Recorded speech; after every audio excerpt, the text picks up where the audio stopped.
Olá, nesse vídeo eu quero mostrar para você como você pode otimizar em até 3 vezes o seu tempo de modelagem numérica utilizando a ferramenta OpenFOAM.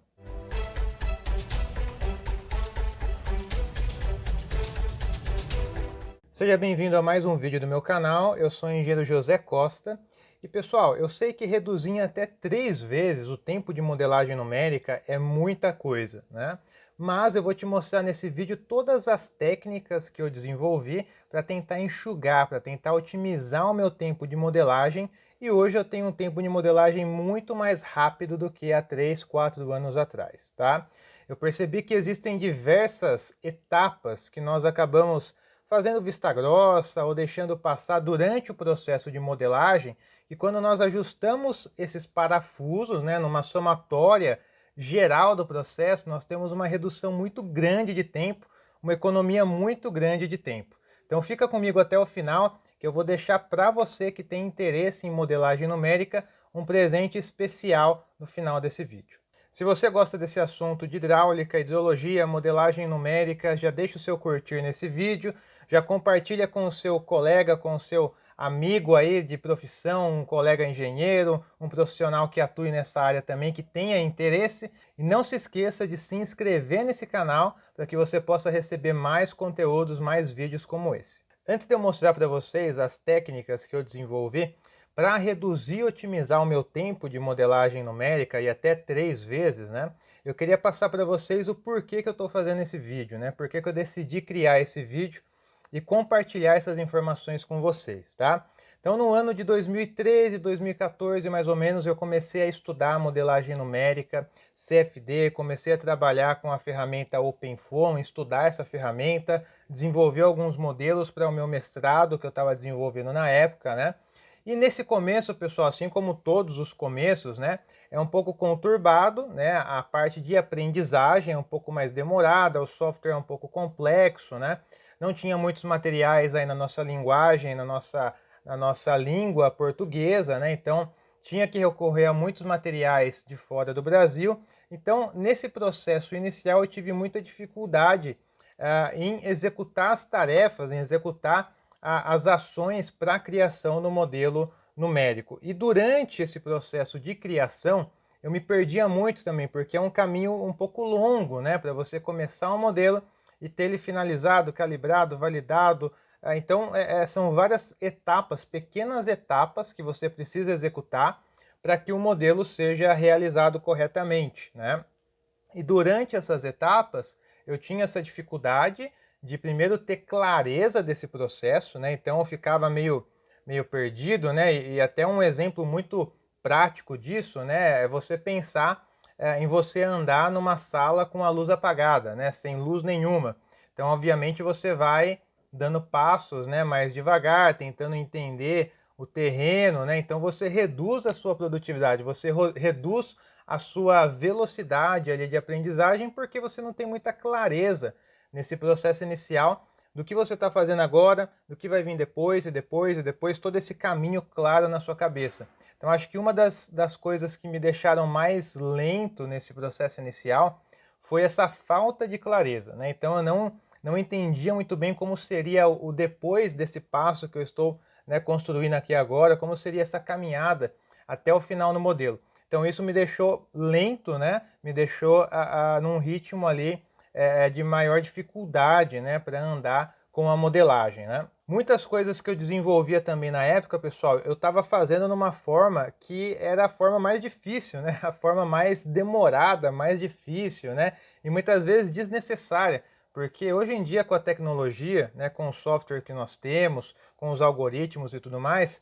existem ferramentas muito mais práticas ali dentro do próprio software, onde a gente consegue comer um tempo gigante de produção do modelo, né, de modelagem.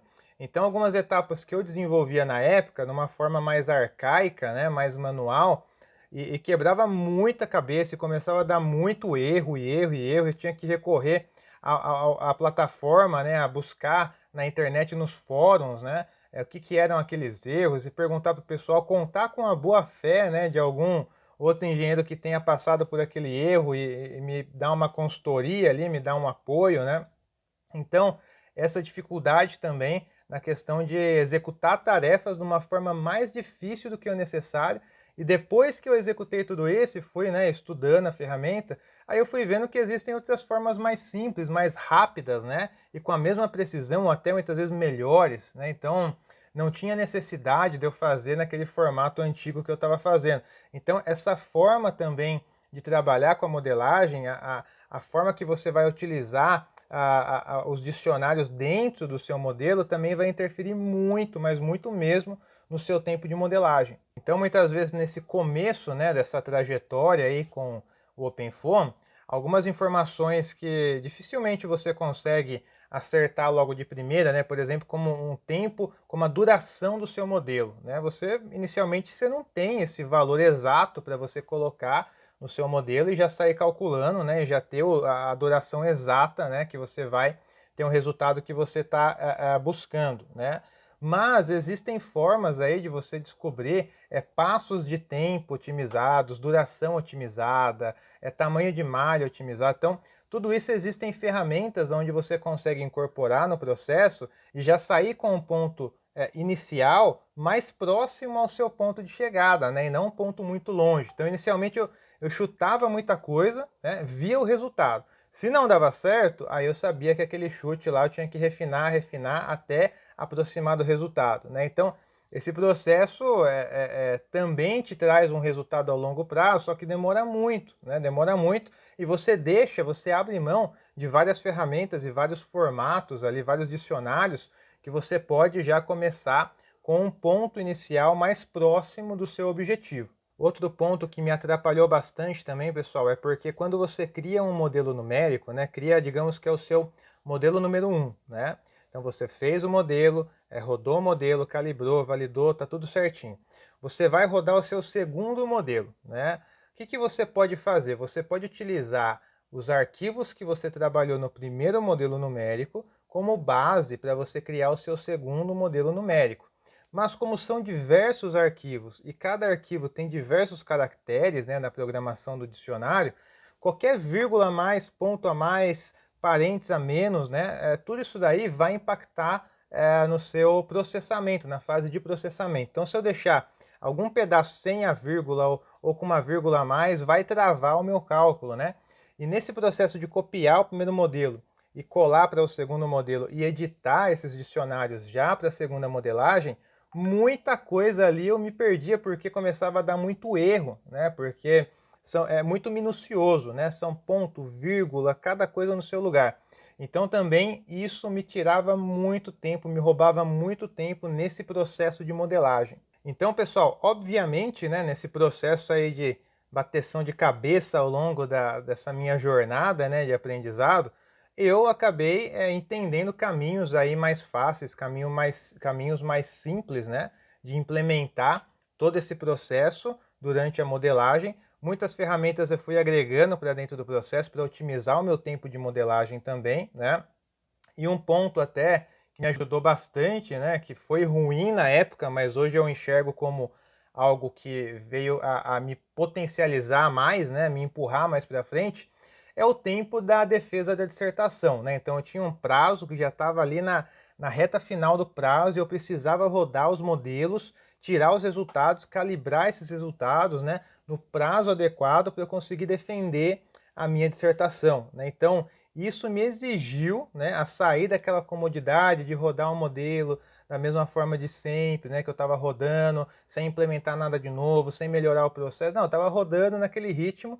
Quando o prazo apertou, né, quando o prazo apertou, eu tive que buscar aí ferramentas e formas de obter o mesmo objetivo que eu queria, porém num prazo menor devido ao prazo que eu tinha de dissertação, né? Então isso veio a me impulsionar também a buscar mais ferramentas e buscar otimizar esse processo, né? Então, durante essa jornada eu tive esse aprendizado aí, bati muita cabeça, errei muito, né? E hoje eu tenho aí diversas formas de trabalhar na modelagem que ajudam, né? Auxiliam sim na questão da produção do modelo e otimização de tempo.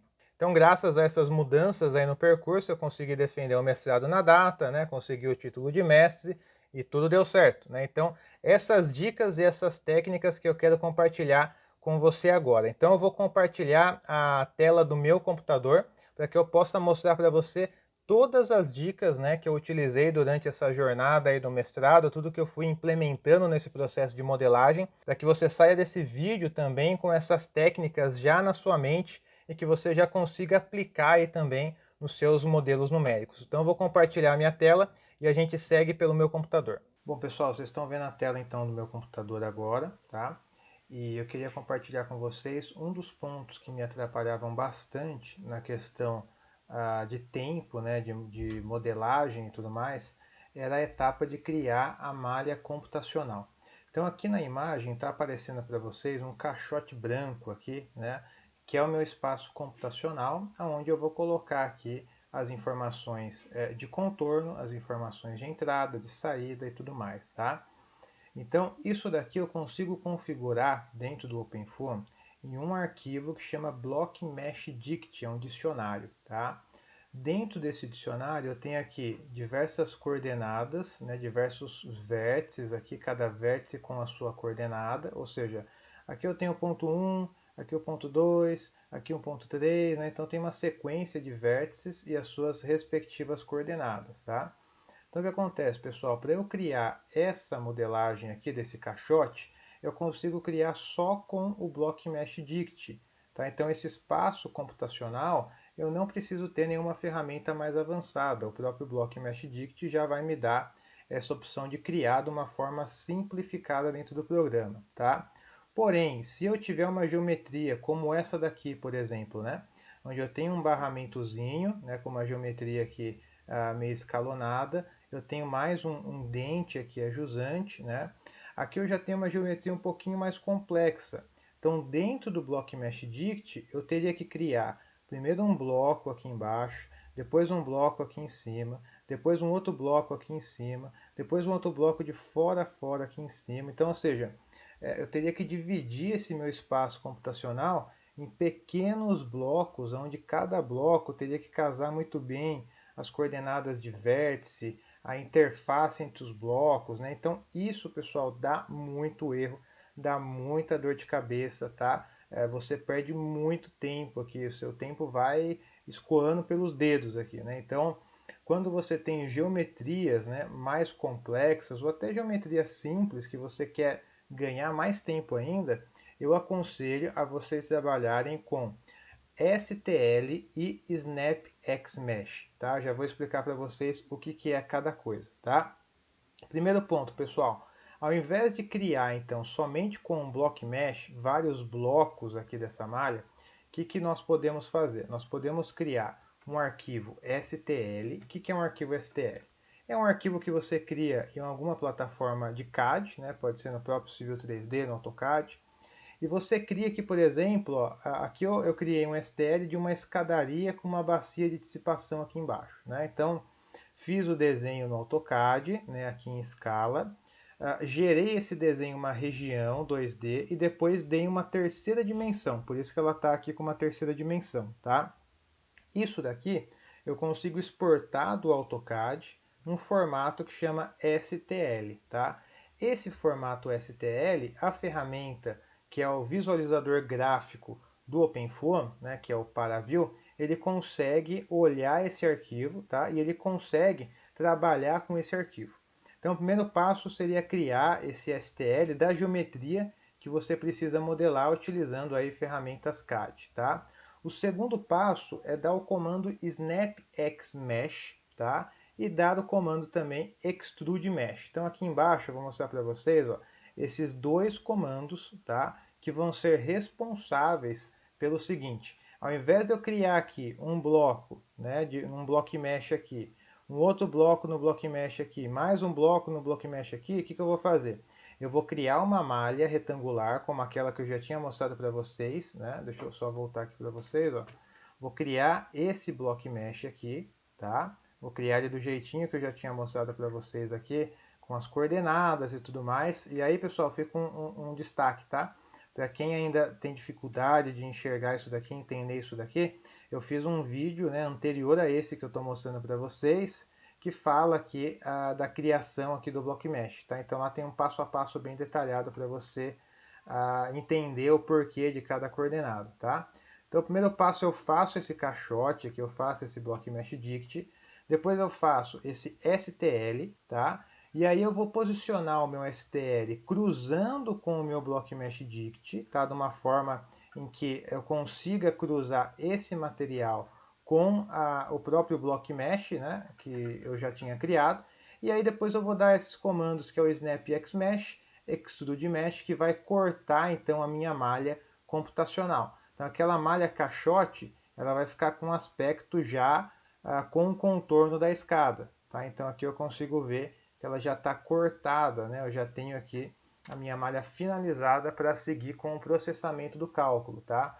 Então ao invés de eu ter criado vários block meshes aqui, né? vários bloquinhos dentro do block mesh, criei um único block mesh com um retângulo, né? Do espaço computacional, joguei o meu STL aqui dentro e depois cortei aqui a interface do STL com o block mesh original. Assim eu consigo ter então a minha malha computacional, tá? Pode ver que aqui já tem as células, tá?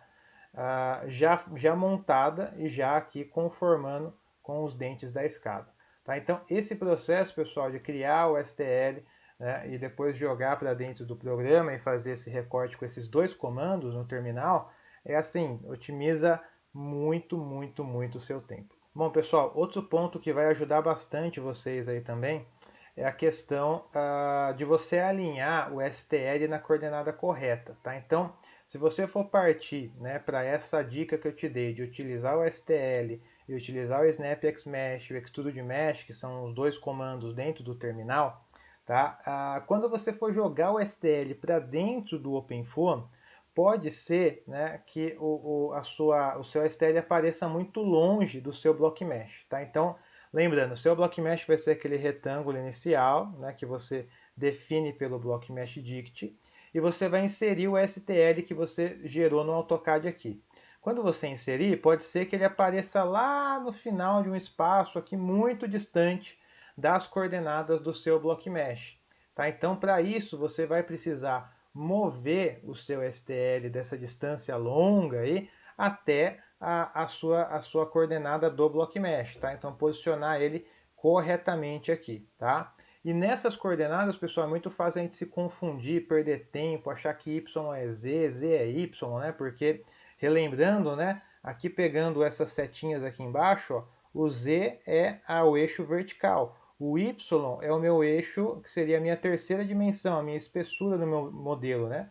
E o x é o x mesmo, né? Então, para quem trabalha com AutoCAD, é muito fácil de confundir essas coordenadas aqui, esses eixos de coordenada, tá? Então, pensando em otimizar também esse passo de você movimentar o seu STL para a coordenada correta, eu tenho uma planilha que eu uso bastante, né? Bem simples, onde eu tenho aqui as coordenadas x, y, z, tá? Então aqui as coordenadas nos três eixos, tá?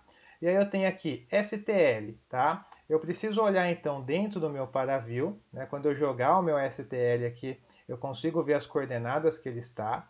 E aí eu consigo jogar na planilha. Bom, STL em X, ele está começando na coordenada 101.34.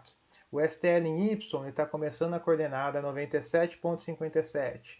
E o STL em Z está começando na coordenada bem pequenininha, próxima de zero. Então, digamos que eu joguei o meu STL para dentro do programa e ele apareceu distante do meu block mesh e apareceu nessas coordenadas, tá? Nesse exemplo.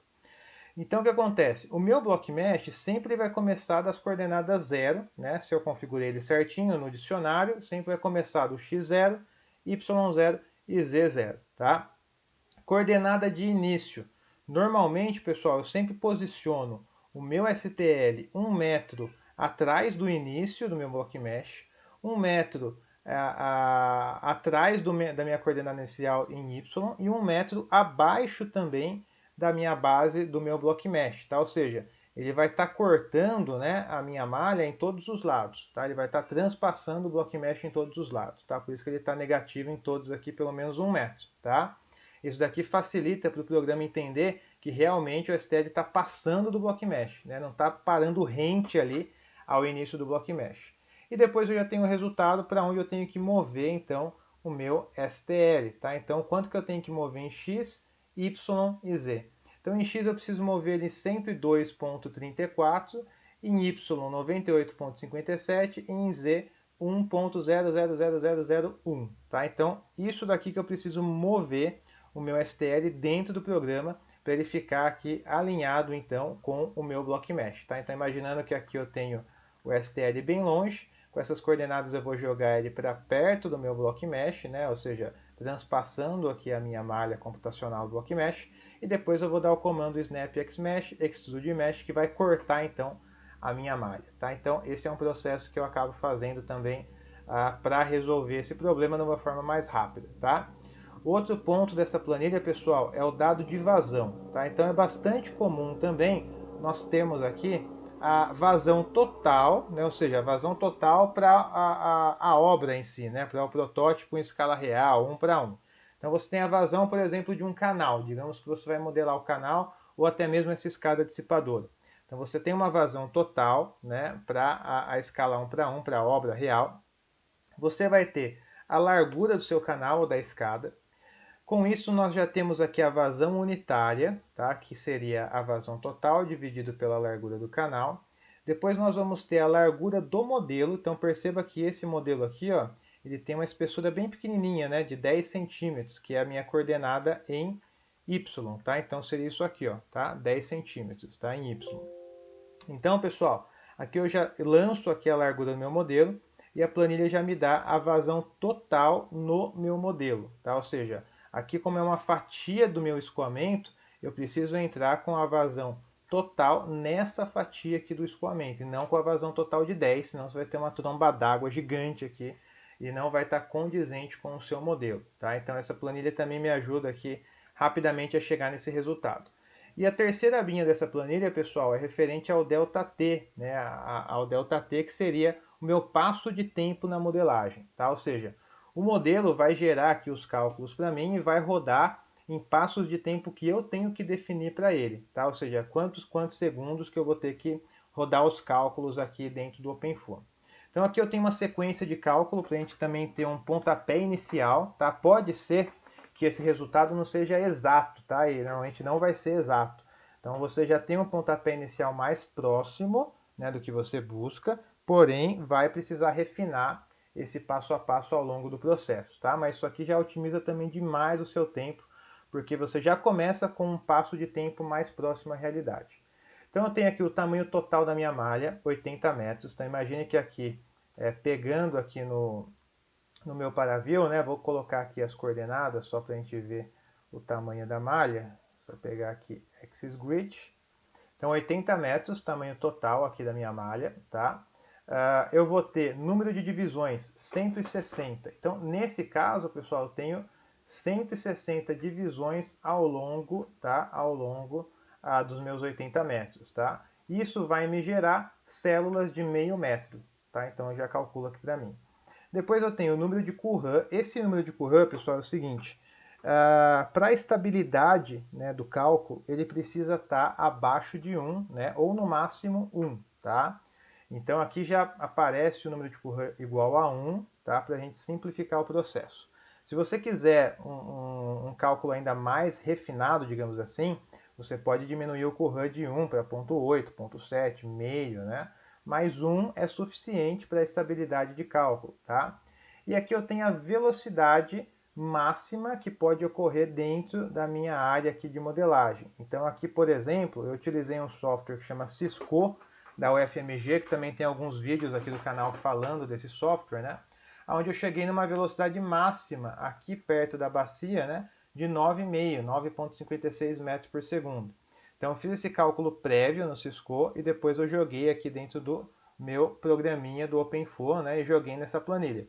Então eu cheguei com essa velocidade e ele me dá um passo de tempo de 0,052 segundos. E esse passo de tempo que eu vou utilizar na modelagem. Tá? Então aqui o meu ΔT, Coulomb vezes o tamanho da célula, que é meio metro, dividido pela velocidade, que é 9,56, dá 0,052 segundos, tá, pessoal? Então, essa planilha aqui me ajuda bastante também nesse passo a passo mais prático aqui na construção do modelo. Pessoal, outro ponto importante, tá? Eu vou até maximizar aqui agora o terminal do OpenFOAM, né? Aparece um monte de código aqui, não se preocupem, tá? Eu vou explicar uma parte aqui para vocês que é importante. Onde eu grifei aqui, está aparecendo paraphone, tá? Espaço e comercial. Isso aqui é um comando que eu dei dentro do terminal. Então eu escrevi realmente paraphone, dei um espaço, coloquei o e-comercial e dei Enter. O que esse comando vai fazer, pessoal? Ele vai abrir o visualizador gráfico do OpenFOAM, que é o Paraview, é esse programa aqui que eu estava mostrando para vocês, tá? E eu consigo aqui mexer com o Paraview, consigo criar cortes no Paraview, ver gráfico, ver o nível d'água, como que está funcionando, como está saindo os resultados aqui dentro do Paraview e tudo mais, tá? Então eu consigo interagir com essa ferramenta, tá? Porém, quando eu coloco aqui esse e-comercial na frente, tá? Eu consigo, ao mesmo tempo que eu estou interagindo com o meu Paraview, eu consigo voltar no terminal e dar mais comandos ao mesmo tempo, tá? Ou seja, se eu dou um comando aqui, o solver, né, que eu vou utilizar, interphone, que é o nome do solver, que resolve problemas multifásicos, né? Então eu vou dar esse comando aqui, que é o nome do solver.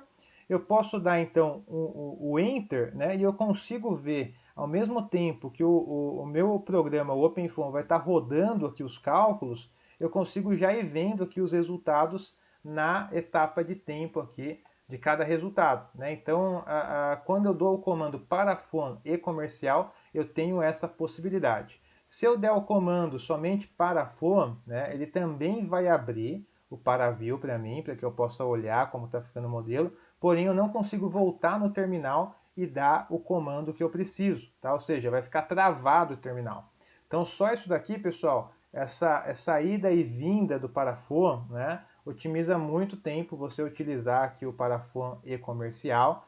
E outro ponto interessante, se você der o comando aqui do solver, interphone, e você vai acompanhando o resultado passo a passo já no Paraview, e você já detectou que tem algum erro, né, no processo aqui do escoamento descendo na escada, tá dando algum erro aqui hidráulico, né, já no seu modelo, você pode voltar no terminal, né, dar o comando aqui, na verdade, dar um Ctrl C, que ele vai parar de rodar o cálculo, tá, para você, e já voltar nos arquivos de dicionário para corrigir, tá? Então, essa é uma vantagem. Se eu der só o comando paraphone, eu vou ter que depois gerar o solver, dar o comando solver, ele vai rodar aqui os cálculos para mim, tá? Só que eu só vou conseguir ver o meu Paraview, que é essa tela aqui, depois que terminar de rodar todos os cálculos. E pode ser que o modelo demore um dia, 2 dias, 3 dias, né? Então imagine você esperar 3 dias para depois olhar no Paraview e ver que deu errado alguma coisa, né? Então isso é muito chato, né, de acontecer, você demorar 3 dias rodando no seu computador minimizado, quando você vai abrir aqui deu algum erro na etapa 300, né, sendo que o modelo foi até a etapa 1000.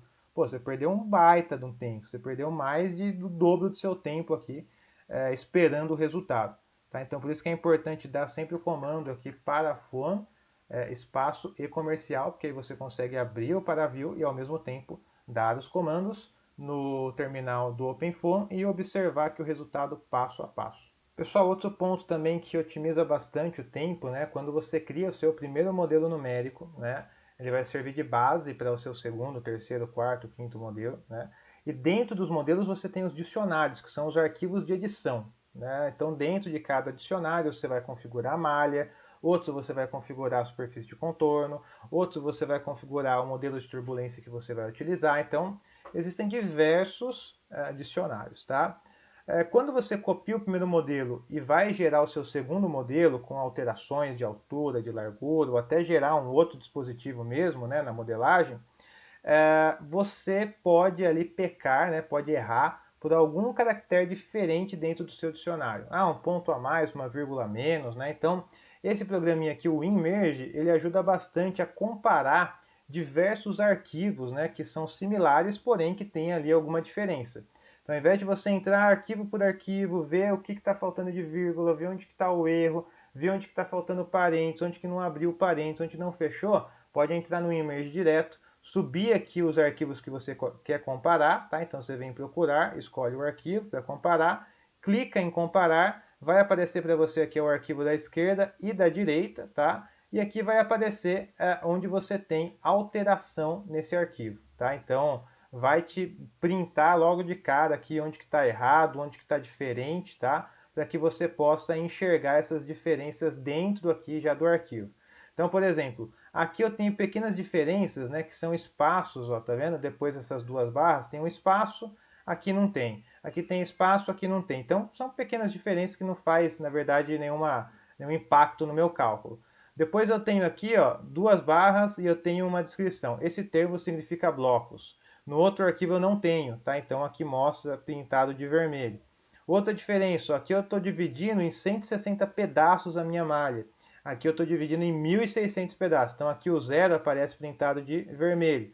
Aqui também em 30 e aqui eu estou dividindo em 300, também aparece em vermelho. Então ele vai fazer um raio-x aqui dos seus dicionários e vai te mostrar logo de cara, olha, você utilizou o mesmo dicionário para o seu modelo 2, porém tem pontos que estão distintos, tem pontos que não estão iguais, tá? Às vezes isso é importante, porque você quer gerar um modelo, por exemplo, com uma malha mais refinada, como essa da direita, né? E às vezes você quer ter o mesmo dicionário e você esqueceu de colocar algum ponto ou apagou alguma vírgula sem querer. Então esse programinha vai te ajudar bastante a ter esse view geral dos dicionários. Bom, pessoal, e outro ponto que ajuda bastante também é você ter clareza, principalmente, né?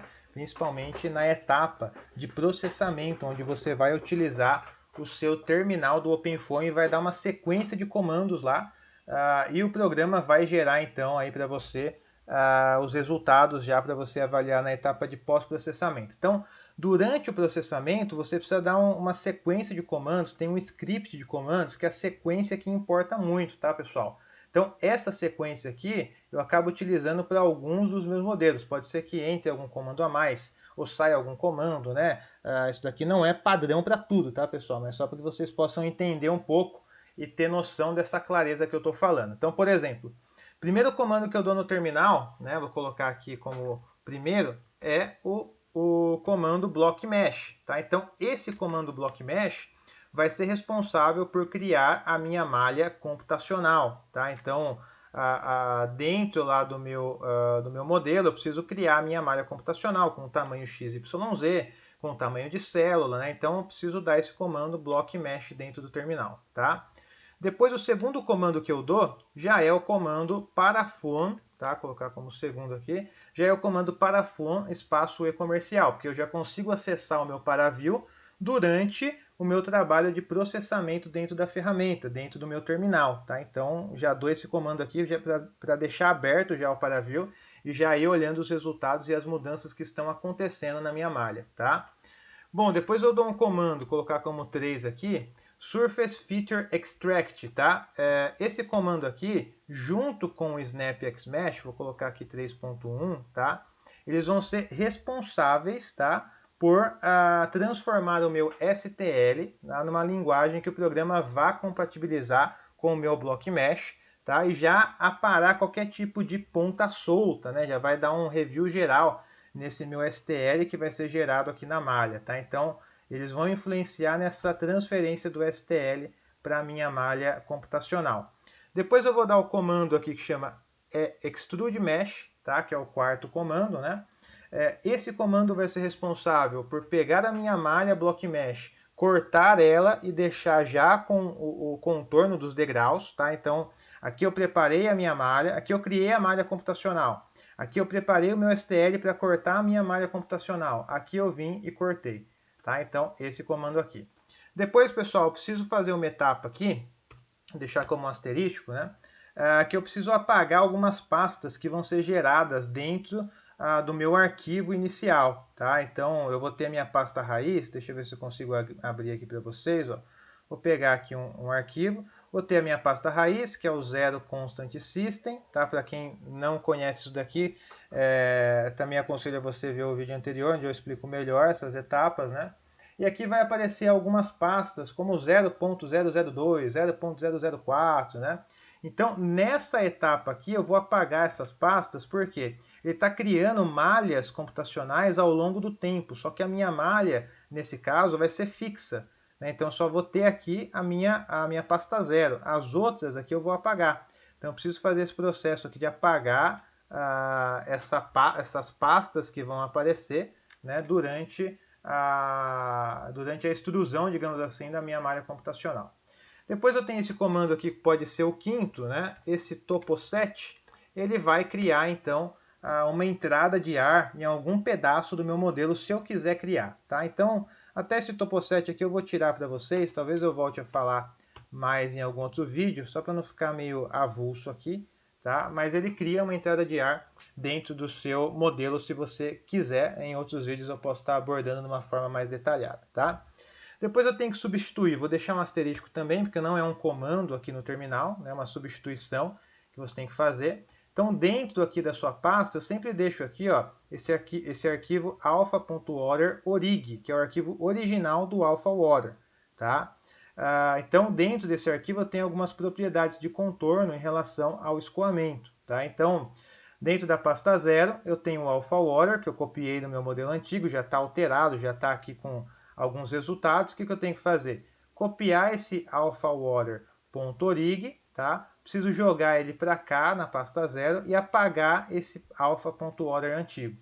Tá? Então eu preciso fazer essa etapa aqui também, porque o meu alphawater antigo já tinha resultados. Como eu estou criando um modelo novo, eu não quero os resultados dele, eu quero gerar novos resultados a partir de um arquivo original. Tá?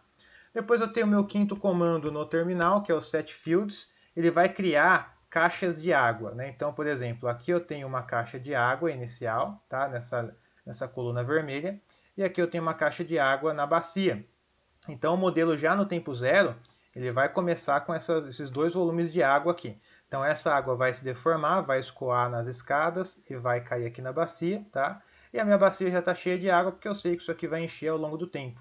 Então esse comandinho aqui, setFields, vai ser responsável por criar essas caixas de água aqui dentro do seu modelo, tá?